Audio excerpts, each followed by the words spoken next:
defense. You cannot pretend to arrive to a final without injuries. All teams have injuries. Today, Japan have number 5 injury. I forgot his name now.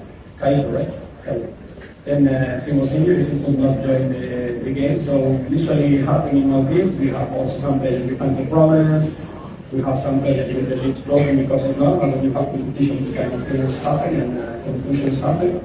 And well, some cramps because we play today 50 minutes and we play long time defending for play.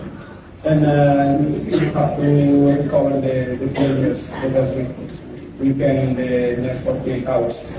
I think during the whole competition we were competing at 7. It means we always have less rest time than the opponents because they play usually at 3 in our group, and then in quarter final they don't play also for us, etc. In Japan, the same.